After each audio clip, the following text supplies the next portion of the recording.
느니라 하시니. 아멘. 오늘 말씀의 제목은 구원의 삶을 살게 하소서라는 제목으로 말씀을 나누겠습니다. 우리는 계속해서 주기도문을 배워가고 있습니다. 우리는 주기도문의 서원에서 하나님 나라의 주인이 바로 그 크고 높으신 하나님이심을 배울 수 있었고, 그 하나님이 바로 우리의 아버지 되어 주셨습니다. 이것은 예수 그리스도의 온전한 순종으로 인하여서 우리가 누리고 있는 혜택입니다. 그래서 우리는 주기도문에 앞선 세 가지 간구, 그곳에서 하나님의 이름과 하나님의 나라와 하나님의 뜻에 대해서 배웠습니다. 이것은 하나님의 이름이 나타날 때에 하나님 나라가 선포되는 것이며, 우리를 하나님 나라에 들어가게 하시는 그 구원이 하나님의 뜻대로 이루어지는 것임을 우리가 배웠습니다. 그래서 하나님의 이름과 나라와 뜻은 한 가지를 이야기를 하고 있는 세 가지 측면을 말하고 있는 것입니다. 한 가지인데 세 가지 방면을 통하여서 우리에게 분명하게 알리고 있습니다. 이제 오늘 우리는 네 번째 간구를 이제 입습니다. 네 번째 간구는 오늘날 우리에게 일용할 양식을 주옵소서라는 이 부분이죠.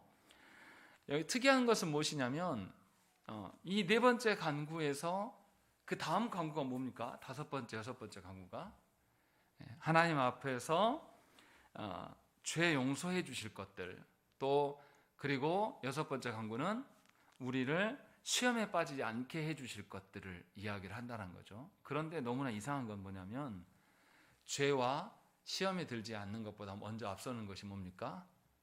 일용할 양식이라는 점이에요. 왜 하나님이 이렇게 말씀하실까라는 것이죠.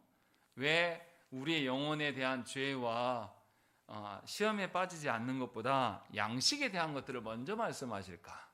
이 부분을 한번 생각을 해봐야 돼요. 왜 이것이 먼저 나오는 것이고, 그러면 그렇다면 이 양식의 의미는 도대체 무엇인가? 라는 것을 우리가 알지 못하면 우리 식대로 허망한 것을 구할 수밖에 없다는 것입니다. 그러면 먼저 일용할 양식에 대해서 무엇인지 우리가 알아야 되겠죠. 주기도문을 해설할 때나 설교할 때 많은 설교자들이 혼란을 일으키는 것이 네 번째 간구부터입니다.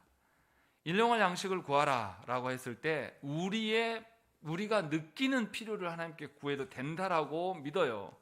그래서 우리의 필요를 구하는 것이 네 번째, 다섯 번째, 여섯 번째다라고 생각을 합니다. 정말 그럴까요? 우리가 느끼는 필요를 하나님께 구하는 것이 주기도문의 네 번째 기도인가? 이 부분에 대해서 한번 깊이 생각을 해봐야 됩니다. 사도 바울 선생은 고린도전서 10장 31절 말씀에 그런즉 너희가 먹든지 마시든지 무엇을 하든지 다 하나님의 영광을 위하여 하라 라고 이야기해요. 사도 바울 선생도 하나님의 영광을 이야기할 때 무슨 이야기를 합니까? 먹는 문제를 밝히고 있어요. 먹든지 마시든지 무엇을 하든지 하면서 먹는 문제를 하나님의 영광과 연결해서 설명하고 있는 거죠. 왜 이렇게 할까? 하고 많은 일들 중에 왜 하나님의 영광을 먹는 것과 연결하고 있는가? 라는 것을 우리가 한번 생각을 해봐야 한다는 것입니다. 루터가 쓴 소요리 문답에서 일용할 양식을 다음과 같이 이야기를 합니다. 읽어드리겠습니다. 몸과 영혼에 필요한 모든 것인데, 중요한 것은 몸에 필요한 것과 영혼에 필요한 모든 것을 말한다. 그리고 실제로 그것이 어떤 것인지 쭉 나열합니다. 잘 들어보세요. 먹는 것, 마시는 것, 옷, 신발, 집, 농장, 가축, 돈, 물건, 여기까지는 우리가 볼 때 그럴 수 있어요. 그 다음부터입니다. 경건한 배우자, 경건한 자녀, 경건한 고용인, 경건하고 진실한 통치자, 좋은 정부, 좋은 날씨, 평화, 건강, 교육, 명예, 좋은 친구, 신용 있는 이웃 등과 같은 것입니다. 이렇게 설명하고 있어요. 루터 선생이 무엇 때문에 이렇게 일용할 양식에 대해서 구구절절 길게 장황하게 기록하고 있을까요? 그것은 우리가 보지 못하는 부분이 분명하게 있기 때문에 그것을 알려주기 위하여서 이것을 의도적으로 밝히고 있는 겁니다. 사람이 살아가는 데 있어서 필요한 모든 것은 한 가지도 빠져서는 안 됩니다. 루터 선생이 말한 것 중에서 첫 부분에 밝힌 것들, 마시는 것, 먹고 마시는 거, 입는 거, 자는 것, 뭐 이런 것들이 있다고 칩시다. 그런데 배우자 사이에서 서로 평화가 없어요. 아니면 또 배우자가 평화롭긴 한데 악한 사람이에요. 그러면 그 사람이 어떻게 살겠습니까? 하나님과 무관한 채로, 또 아니면 나는 의로운데 배우자가 악하면 그 가정 안에서 둘이 의로움의 갈등의 문제로 해서 치고받고 싸울 수밖에 없는 거죠. 하나만 어긋나도 문제가 생기는 거죠. 또 경건한 자녀도 언급을 합니다. 두 배우자들 사이에서는 하나님의 거룩이 있고 온전한데 자녀가 경건하지 못한 경우는 어떻습니까? 또 역시 자녀 교육이 잘못돼서 가정이 힘들어지겠죠. 마찬가지입니다. 다 좋은데 뭐가 나오냐면 경건한 고용인에 대한 부분들, 고용인이 타락해서 악한 일들을 시킬 수가 있는 것이고, 또 경건하고 진실한 통치자가, 또 좋은 정부도 언급을 합니다.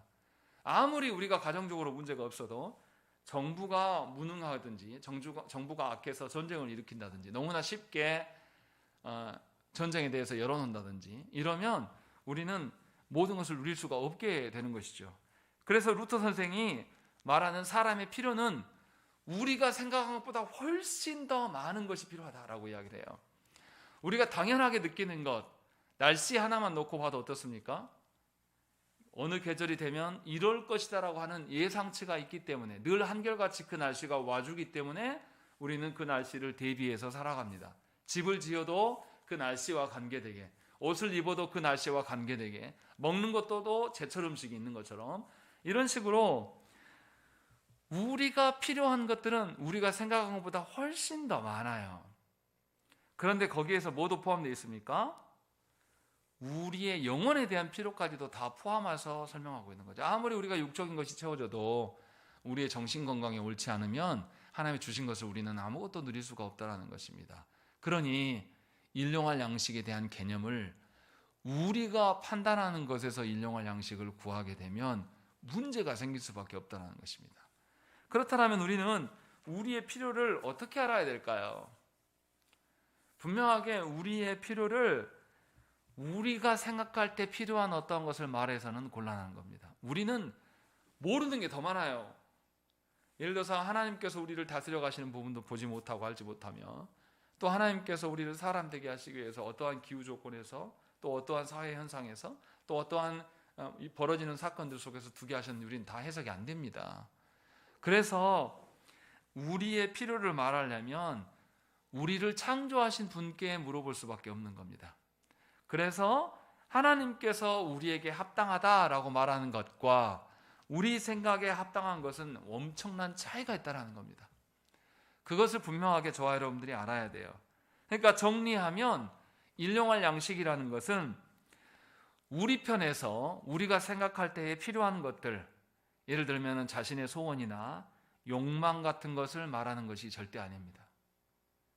내가 없다고, 내가 결핍이라고 생각하는 것을 채워주십시오라고 말해서는 안 된다는 거예요. 그것이 일용할 양식을 구하는 기도가 아니라는 거죠.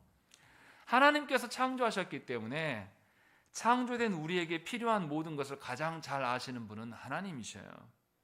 그렇기 때문에 일용할 양식을 구할 때는 우리가 생각하는 풍성한 정도를 말하는 것이 아니라 하나님 보시기에 적절한 것을 말해야 된다는 것입니다.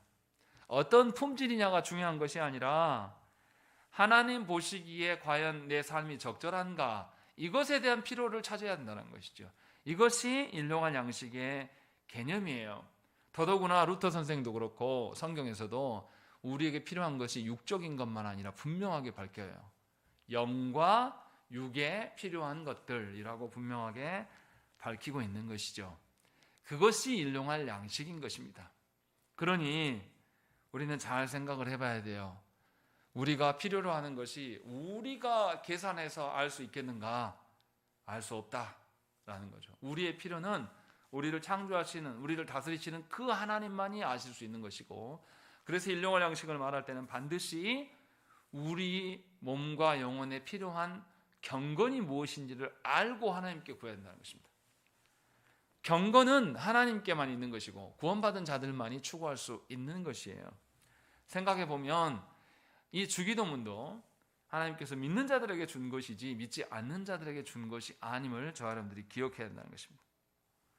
그러면 이제 일용할 양식에 대한 개념들을 이제 생각을 해서 그러면 우리가 합당한 것을 구하려면 하나님께로부터 물어야 되는구나. 내가 보기에 필요한 것을 결정하는 것이 아니라. 근데 우리는 그런 오류를 많이 갖고 있죠. 우리 가정에 필요하다라고 생각하는 거 누가 결정합니까? 우리 가정에 이것이 부족한 것 같아 라고 누가 결정해요? 부모된 우리가 결정해버리잖아요. 자녀의 필요들도 누가 결정합니까? 부모인 우리들이 결정해버린단 말이에요. 그런데 분명하게 이것이 과연 진정으로 나에게, 우리 가정에게, 우리 배우자에게, 또 내 자녀들에게 필요한지 누구한테 물으라고요? 하나님께 물어야 된다는 것이죠. 우리가 다 몰라도 하나님이 채우십니까? 안 채우십니까? 하나님은 채우셔요. 어떤 방향으로요? 하나님 나라의 측면에서 하나님 나라 백성 되게 하기 위해서 우리를 이끌어 가시는 그것이에요. 그렇기 때문에 우리가 알아서 깨달아져서 일용할 양식을 구해야 됩니까? 물론 그럼 더 좋겠지만 몰라도 하나님이 우리에게 일용할 양식을 주시는 것입니까? 우리가 알지 못한 채로도 하나님의 일용할 양식은 공급되어지고 있다라는 것이죠. 그것을 지금 말하고 있어요. 그래서 일용할 양식을 생각할 때 우리가 다 알지 못한다. 두 번째는 우리가 다 알지 못하도 하나님께서 채우고 계신다. 그러니 우리는 더더욱 하나님을 의존할 수밖에 없다라는 것을 먼저 생각을 해야 된다는 것이죠. 그리고 이 문구를 잘 생각해 보세요. 네 번째 간구에서 뭐라고 말합니까? 오늘날 일용할 양식을 이렇게 하게 하는 겁니다. 좀 이상하지 않습니까? 예를 들면 이런 거예요. 역전 앞. 이게 바른 국어 표현입니까? 역전이라는 뜻이 뭐예요? 이미 역압이라는 소리예요. 근데 역전 앞에서 앞을 또 쓴단 말이죠. 근데 잘 생각해 보세요. 오늘날 일용할 양식. 일용이 뭡니까? 일용. 그날 하루에 필요한 것들. 근데 오늘날을 또 붙여요. 왜 이렇게 하고 있을까요? 약간 표현이 이상하지 않습니까? 이 번역자들이 문법을 몰라서 이렇게 표현한 것일까요? 잘 생각을 해봐야 됩니다. 왜 이걸 강조하고 있는가?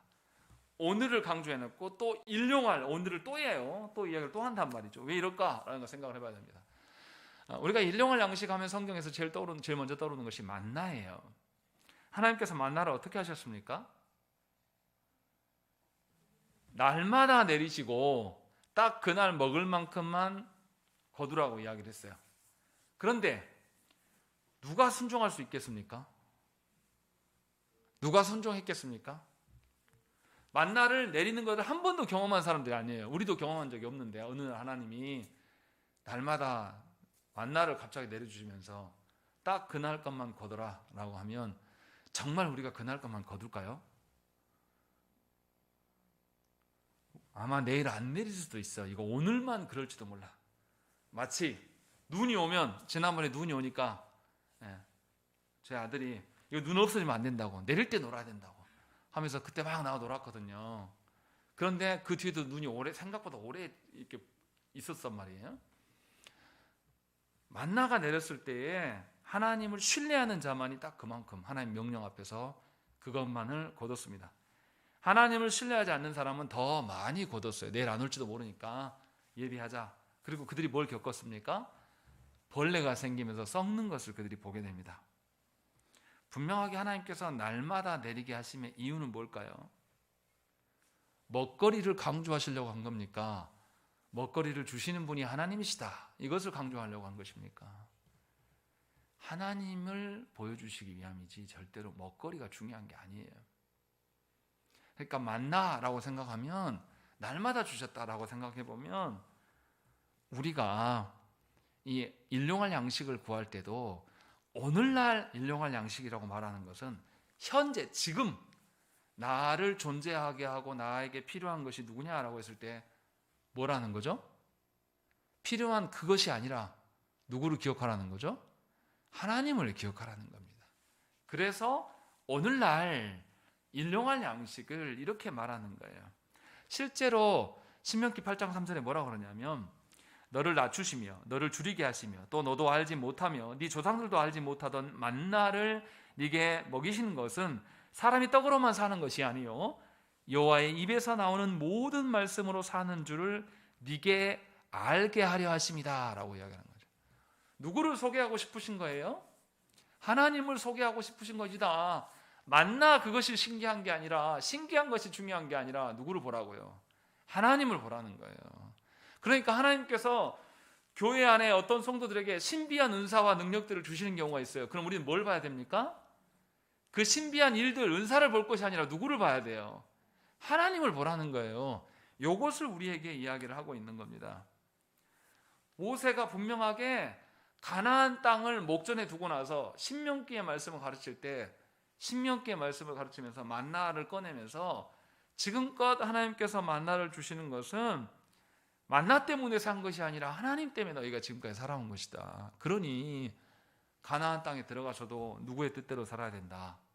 하나님의 뜻대로 살아야 된다라고 분명하게 가르쳤습니다. 예수님도 뭐라고 하십니까? 마가복음 10장에서 부자 청년에게 뭐라고 그러죠? 네 가진 소유를 다 팔아서 전부 다 나눠주고 완전히 빵원 만들어 놓고 그 다음에 뭐라고요? 나를 따르라 라고 말씀하신 거예요. 왜요? 이제 주님을 따르는 삶은 자신의 소유됨에 있지 않아요. 어디에 있습니까? 주님의 손에 있다라는 거죠. 그래서 다 버려두고 나를 따르라고 하셨어요. 그런데 청년이 그렇게 합니까? 못합니까? 못하는 거예요. 왜요? 청년은 하나님을 신뢰하지 않아요. 여전히 청년은 통장의 잔고를 신뢰하는 것이죠. 그래서 못하는 겁니다. 분명하게 이것을 성경은 우리에게 증언하고 있어요. 이렇게 말하면, 이렇게 설교하면 또 이렇게 말하는 분들이 있습니다. 아니 목사님 믿음도 좋지만 돈이 있어야 됩니다. 목사님도 돈 없으면 힘들지 않습니까? 돈 없으면 교회가 유지가 됩니까? 이렇게 말하는 분들이 있어요. 근데 여기서 우리가 기억해야 될 게 있습니다. 생활의 문제와 생명의 문제가 같은 것일까요? 생활에 뭔가 결핍이 생겨서 문제가 생기는 것과 생명이 달린 문제는 다른 겁니다. 그런데 많은 성도들이 이것을 똑같은 것으로 혼동해요. 하나님께서 우리에게 아무리 좋은 것과 최신 유행하는 것들, 그 문화를 누릴 수 있도록 모든 것을 우리에게 다 채워주셔도 하나님은 우리의 생명, 그것을 오늘 바로 우리를 데려가시면 그 생활의 문제가 해결된다고 해서 우리에게 유익이 있습니까? 아무런 문제가 없어요. 아무런 유익이 없어요. 우리가 상관없는 것이 돼버립니다. 제가 죽도록 일해서 많은 것들을 쌓아놔도 이 생활의 문제가 해결돼, 내가 많은 것을 소유함으로 생활의 문제가 해결돼도 생명의 문제를 주관하시는 하나님이 생명을 건드리시면 끝난 거예요. 또 우리 생활의 문제도 하나님이 우리가 책임집니까? 하나님이 책임집니까? 하나님이 책임지셔요. 절대 우리가 계획한 대로 되지 않아요. 그래서 분명하게 생활의 문제든 생명의 문제든 다 누구 손 안에 있다는 것이죠. 하나님이 복 주시지 않으면 우리는 해결할 수가 없어요. 그것을 말하고 있는 겁니다. 그래서 125분에 뭐라고 말합니까? 우리 한번 읽어보겠습니다. 125분 보면 첫째 줄, 두 번째 줄, 세 번째 줄까지 읽겠습니다. 우리의 몸에 필요한, 거기 읽겠습니다. 시작.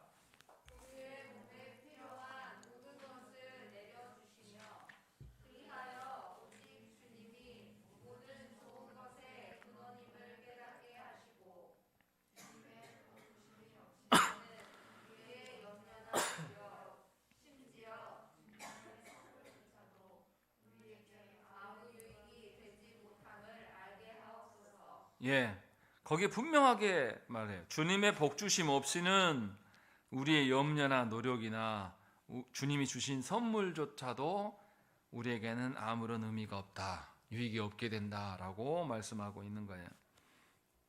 즉 우리가 하루하루 살아가면서 일상의 아주 작은 요소들까지도 하나님이 복 주실 때에 드디어 그것이 우리에게 가치가 있는 것이 된다는 것입니다.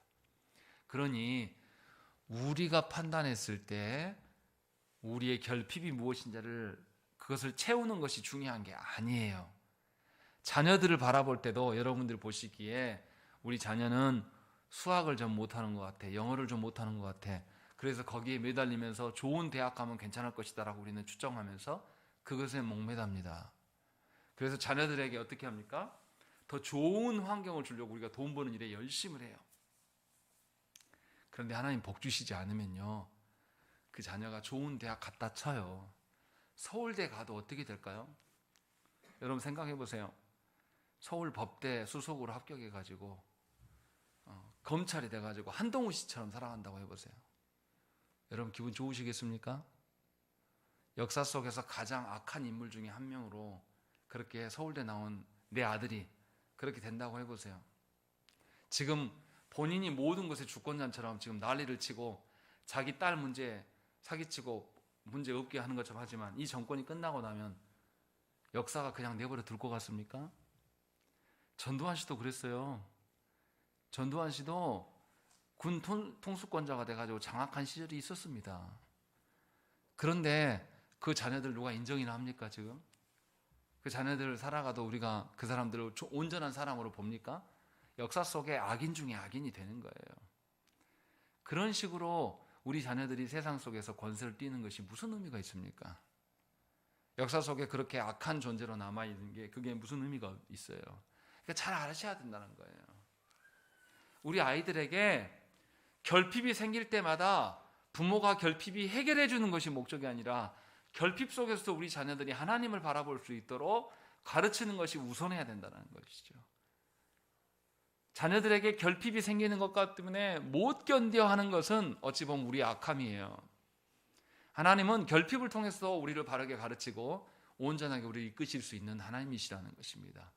그러니 저와 여러분들이 분명하게 우리가 가난하게 되든지 또 아니면 부유하게 되든지 어떤 상황 속에서 놓였어도 하나님의 복 주심을 구하는 것이 우리가 해야 될 일입니다.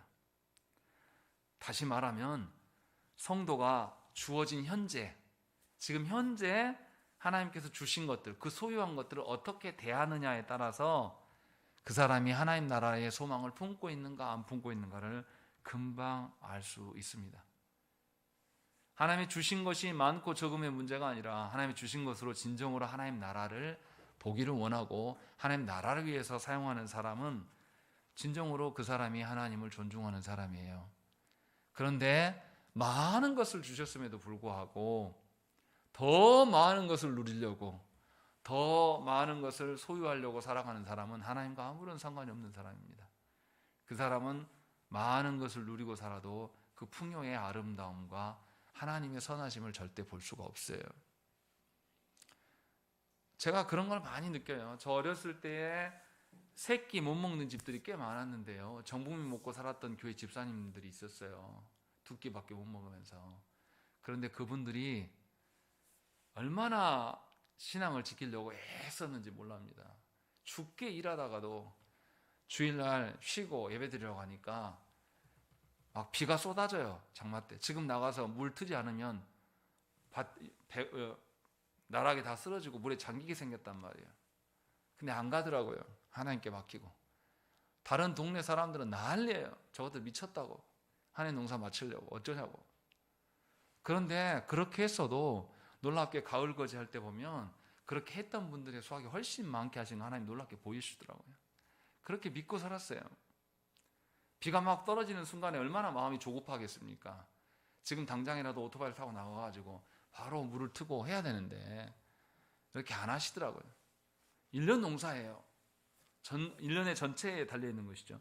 그런데 그렇게 하지 않은 것은 하나님께 신비적으로 하나님 믿겠다는 그런 뜻이 아니라 정말로 하나님께서 우리의 필요를 다 하신다. 정말로 우리의 일상의 사소한 부분들까지도 하나님이 모두 다 다루시는 분이시다라는 것을 믿기 때문에 이것을 행하고 있는 거죠. 그러니까 우리가 기억해야 될 것은 내가 부자가 되거나 내가 가난한 자거나 상관없이 우리에게 계속 존재해야 될 것은 하나님을 인정하는 것입니다. 하나님이 복 주셔야지 우리가 살 수 있다라는 것을 우리가 인정하는 것입니다. 그것이 가장 중요한 거예요.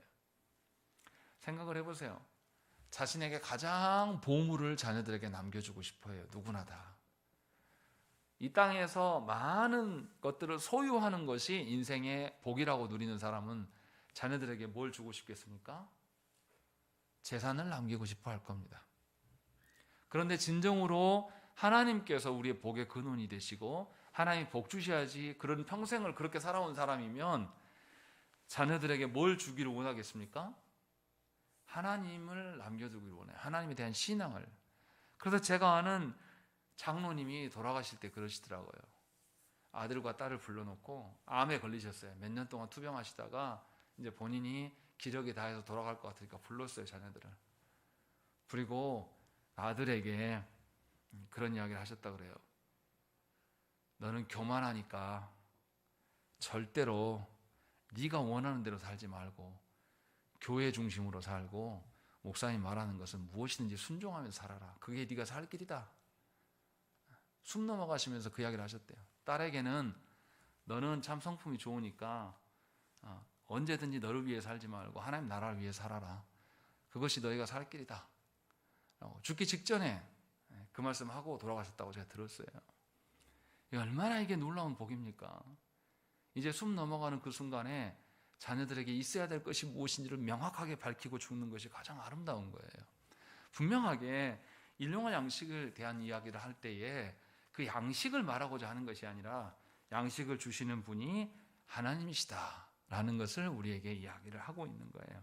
그러니 저와 여러분들도 진정으로 하나님이 우리의 보물이 되어서 우리 자녀들에게 하나님을 경외함을 남겨주기를 소망해야 한다는 것입니다. 이것이 일용할 양식에서 가장 중요한 이야기예요. 우리가 볼 때 필요한 것들을 말하는 것이 아닙니다. 그리고 일용할 양식에 대한 표현들 중에서 또 특이한 게 있어요. 누구에게 일용할 양식을 두려고 이야기합니까? 우리에게라고 이야기를 해요. 근데 우리가 정말로 우리에게 일용할 양식을 달라고 이야기합니까? 우리 안 그러잖아요. 어떻게 기도합니까? 나에게 또 내 새끼들에게 조금 더 확장되면 우리 교회에게 라고만 이야기한단 말이에요. 그런데 주기도문에서는 뭐라고 합니까? 예수님께서는 우리라고 밝힌. 여기서 우리는 누굴까요? 우리는 누구를 말할까요? 우리가 누굽니까? 우리는 그리스도의 몸으로서 존재하는 교회입니다. 그러니까 교회 전체를 향한 하나된 언약 백성에 대해서 이야기를 하고 있는 겁니다. 그렇기 때문에 신자의 경제활동은 개인적인 것이 아니라 그리스도의 몸된 교회적인 것이 돼야 돼요. 신자가 경제활동 모든 것들, 살아가는 모든 힘쓰고 애씀이 교회를 떠나서 그리스도의 몸을 떠나서 존재할 수가 없다는 것입니다. 모두를 이 몸됨을 살리면서 우리가 걸어가야 한다는 것입니다. 생각을 해보세요. 몸이 자란다라고 했을 때 한 기관만 자라갑니까? 아이가 키가 커가는데 오른쪽 발만 큰다고 해보세요. 그럼 어떻게 됩니까? 이건 비정상이라고, 정상이라고 말하지 않지 않습니까? 또 사람이 자라가는, 아이가 자라가는데 한쪽 팔만 계속 길어나요. 한쪽은 안 크고. 이것도 우리는 장애라고 이야기를 해요. 그런데 조국교회 현실을 보세요. 조국교회 현실 어떠합니까? 부유한 교회들의 그 설교자들은 엄청난 부의 감당을 위해서 부패하고 있어요. 그런데 대다수의 90%가 넘는 교회는 자립할 수 없는 교회 속에서 삶의 문제로 고충을 갖고 있는 거예요. 목회자들이 먹고 사는 문제에 시달리고 그냥 이중직을 하고 있는 거예요. 돌아보지 않아요. 우리가 그렇게 비난하고 있는 로마 카톨릭은 그렇게 하지 않습니다. 신부가 어디에 있든지 간에 다 그 생활이 똑같아요. 큰 성당에 있든지 작은 성당에 있든지 상관이 없어요. 우리가 진리라면서요. 우리 장자교단이라면서요. 어디가 장자다운 면모가 보입니까? 저는 그 소리 들을 때마다 이해가 안 돼요. 장자교단이라고 제일 나불대는 교단이 우리 교단입니다. 그런데 하는 것을 보면 그리스도의 몸됨에 대한 생각들이 전혀 없습니다. 큰 교회 목사들이 큰 교회에서만이 왕이 아니라 노예나 총에서도 자기들이 왕이라고 생각합니다. 그래서 모든 것을 장악하려고 하는 태도들, 이런 것에서 우리가 벗어나야 한다는 것입니다. 분명하게 우리는 그리스도의 몸으로서의 존재하는 자들이에요. 그리고 교회의 일원으로서 우리를 부르셨기 때문에 하나님 부르신 그 직분으로서, 하나님 부르신 그 하나님의 다스림의 측면으로서 우리가 살아가야 되는 것입니다. 그러니까 우리가 살아가는 모든 영역에서는 그리스도의 몸으로서 교회를 드러내는 방식으로 살아가야 되는 것입니다. 이것이 우리가 살아가는 것이죠. 그런데 우리는 어떻습니까? 하나님 나라, 그리스도의 몸됨을 드러내기보다는 이 시대가 요구하는 시대 정신을 따라가기에 너무 바빠요. 하나님께서 부여하신 그 우리의 사명과 직분에 우리가 몰두하기보다는 최신 유행하는 어떤 문화를 못 누리면 굉장히 뒤처져 있다고 생각을 하는 거죠. 옛날 우리가 언제부터 막 캠핑을 하고 우리가 언제부터 막 그러고 살았습니까? 그런데 우리는 그런 거 못하면 큰일 날 줄 알아요. 또 좋은 카페를 가서 차를 마시고, 우리가 언제부터 마셨어요? 저 어렸을 때는 그런 거 생각도, 어른들도 기껏 가야 동네에서 몇 분만 다방 정도 다니는, 그것도 다방 다니는 것을 좋게 보지 않았던 문화가 있었어요. 근데 지금은 그렇지 않는다라는 거죠. 그런 것을 다 느껴야 돼요. 누려야 돼요. 못 누리면 불행한 것처럼 생각한단 말이죠. 이것이 굉장한 우리의 타락입니다. 주기도문에서는 분명하게 그런 시대의 흐름이 아니라 그리스도의 몸에 대한 부분들을 강조하면서 우리에게 일용할 양식을 달라라고 구하라라고 이야기를 하는 것입니다. 그래서 우리가 그리스도의 몸의 각 기능을 수행함으로써 진정으로 그리스도의 교회가 합당하게 세워져 가는 것, 이것이 분명하게 우리가 구해야 될 것이다 라고 말하고 있습니다. 그리고 이제 하나 더 생각해야 될 것은 우리가 읽지 않았던 부분들, 125문의 답을 보세요. 아무 유익이 되지 못함을 알게 하옵소서. 그러므로, 여기가 중요합니다. 그러므로부터 읽겠습니다. 시작.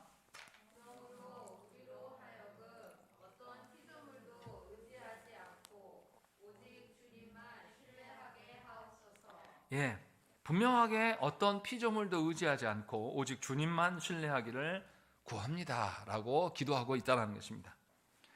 무슨 말이냐면 일용할 양식을 구하는 기도를 통해서 우리의 염려와 수고로 이룬 것까지도 사실은 하나님께서 주신 것이다, 하나님께서 베푸신 것임을 강조하고 있다는 것이죠.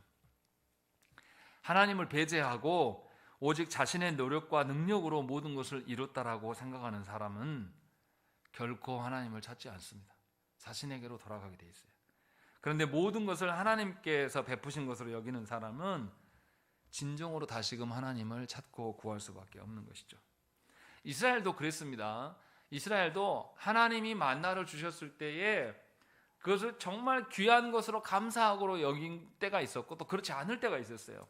출애굽기 16장 31절 말씀 보면 이스라엘 족속이 그 이름을 만나라 하였으며 가시같이 희고 맛은 꿀 섞은 과자 같았더라 라고 이야기하는 거죠. 처음 하나님께서 만나를 내리셨을 때에 이스라엘 백성들은 만나를 먹고 꿀 섞은 과자 같다. 그때 당시에 뭐 설탕이 어디 있겠습니까? 그때 당시에 가장 달고 귀한 것이 꿀이겠죠. 만나를 꿀맛이다, 정말 최고의 것이다 라고 만족스러워하면서 기뻐했어요. 그런데 이들이 이제 만나를 먹는 것이 날마다 먹으니까요, 해가 점점 늘어나요. 광야길을 40년을 걸었으니까 이제 계속 먹다 보니까 이들의 생각들이 달라집니다. 그래서 민수기의 말씀에서는 전혀 다른 이야기를 해요. 민수기 21장 5절 말씀에 백성이 하나님과 모세를 향하여 원망하되 어찌하여 우리를 애굽에서 인도해내어 이 광야에서 죽게 하는가? 이곳에는 먹을 것도 없고 물도 없도다.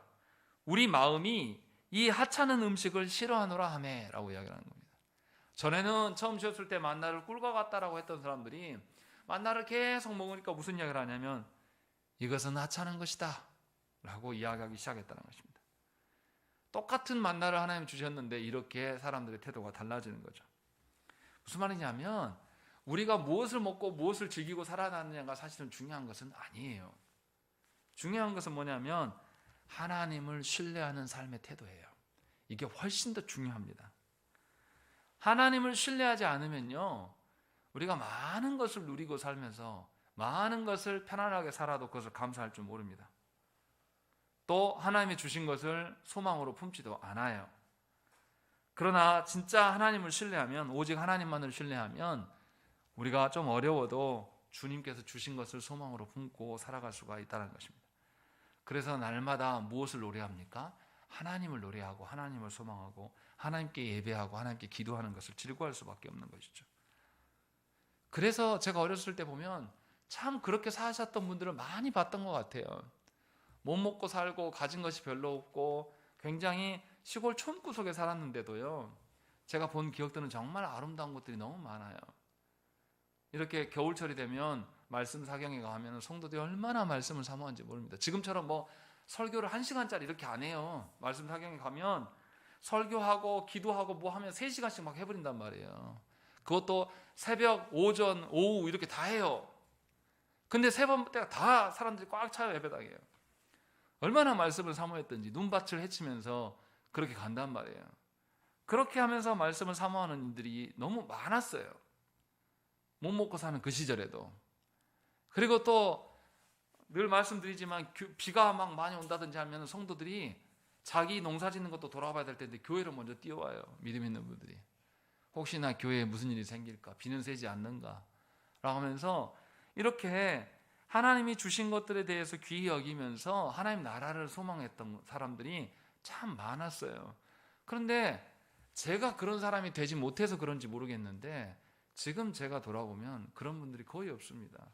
너무나 살기 편하고 우리가 차 없어서 걸어다니면서 교회 다니는 사람 어디 있습니까? 전부 차가 있는데도 하나님 말씀을 소망하지 않아요. 우리는 하나님 주신 것이 너무나 많은데 더 하나님을 신뢰하지 않는 이상한 형국을 우리는 경험하게 됩니다. 우리만이 아니라 조국교회 전반에서 일어난 일이에요. 그래서 이제는 무슨 이야기 도냐면 새벽 기도가 10년만 지나도 한국에서 없어질 것이다 하는 사람이 없다라는 거죠. 또 이제 한국교회 예배도 이제는 더 이상 한 번만 드리는 것으로 끝날 것이다 라고 이야기를 해요. 최근에 어떤 목회자가 우리 교회에 오셨어요. 근데 저 입구에 보니까 주일날 10시에 소요리 문답하고 11시 예배 드리고 오후에 2시 예배 드린다니까 놀라더라고요. 목회자가 목사님 안 힘드세요? 다른 교회 다 한 번 오전 한 번 예배 드리면 끝납니다. 오후는 알아서 그냥 성경 공부 성도들끼리 알아서 하고. 근데 아직도 이걸 고수하시네요. 제가 그 이야기 들었을 때 마음이 아팠어요. 우리가 그렇다는 거죠. 하나님을 신뢰하는 것이 갈수록 보기 어려워진 거예요. 그러나 분명하게 예수님은 우리에게 주기도문을 주시면서 하나님을 신뢰하는 것이 우리 일용할 양식이 된다라고 분명하게 말씀하고 있어요. 하나님을 신뢰하지 않으면 우리는 반드시 누구를 신뢰합니까? 나 자신을 신뢰하게 되어 있습니다. 그래서 자신의 수고와 노력으로 모든 것을 이루려고 해요. 자신의 수고와 노력을 알아주지 않으면 상처받습니다. 그리고 그런 사람들은 자신의 주관대로 하기를 원해요. 그래서 언제든지 선생 노릇하기를 원하고 언제든지 주인 노릇하려고 합니다. 그리고 더 많은 것을 소유하는 것이 하나님의 복이라고 말합니다. 그러나 분명하게 하나님께서 그에게 공급해 준 모든 평안과 하나님이 주시는 참된 하나님 나라의 영광을 그에게 거둬가시면 그가 많은 것을 소유하였을 때도 깊은 상처를 받고 심한 침체의 늪에 살아갈 것입니다. 상실한 것을 다시 회수하려고 애를 쓰면서 노력할 거예요. 그러나 하나님께는 돌아오지 않을 것입니다. 그러한 삶을 살아가는 이들이 우리 중에도 흔하게 볼 수 있는 일들을 보게 된다는 것입니다. 예수님은 분명하게 이처럼 우리에게 비참한 삶을 살아가지 않도록 하나님이 너희의 일용할 양식이 되신다라는 것을 분명하게 우리에게 알려주셨어요. 그래서 마태복음 오늘 읽었던 말씀 마태복음 4장 4절에서 예수께서 대답하여 이르시되 기록하였으되 사람이 떡으로만 살 것이 아니요 하나님의 입으로부터 나오는 모든 말씀으로 살 것이라 하였느니라 라고 말씀하신 거예요. 이 말은 주님만이 하신 게 아니에요. 이미 신명기 8장 3절에서 읽었던 말씀과 똑같은 말씀을 주님이 다시 말씀하고 있는 거예요. 그러니까 일용할 양식에 대한 간구, 우리가 무엇이 필요하고 무엇에 근거하여 살아가는가, 이 문제는 하나님께서 베푸신 구원과 직결되어 있음을 우리가 알아야 된다는 것입니다. 그래서 하나님께서 우리에게 베푸신 그 구원의 삶, 이것을 우리가 진정으로 인정하면서 하나님 나라를 소망으로 품고 살아가는 것이 우리가 해야 될 주요한 임무예요. 그래서 오늘 설교의 제목이 구원의 삶을 살게 하소서라고 말씀을 드리는 것입니다. 그래서 일용할 양식이 과연 누구인가 라는 것을 여러분들이 바르게 알고 우리의 삶이 진정으로 하나님으로부터 기인하여서 모든 것이 존속되어진다라는 것을 믿고 우리의 풍성함이 세상의 풍성함이 아니라 진실로 하나님의 다스림의 풍성함이 될 수 있기를 소망하면서 그것을 구하는 여러분 삶 되시기를 간절히 축원합니다. 함께 기도하겠습니다. 주여 하나님, 우리의 어리석음과 교만함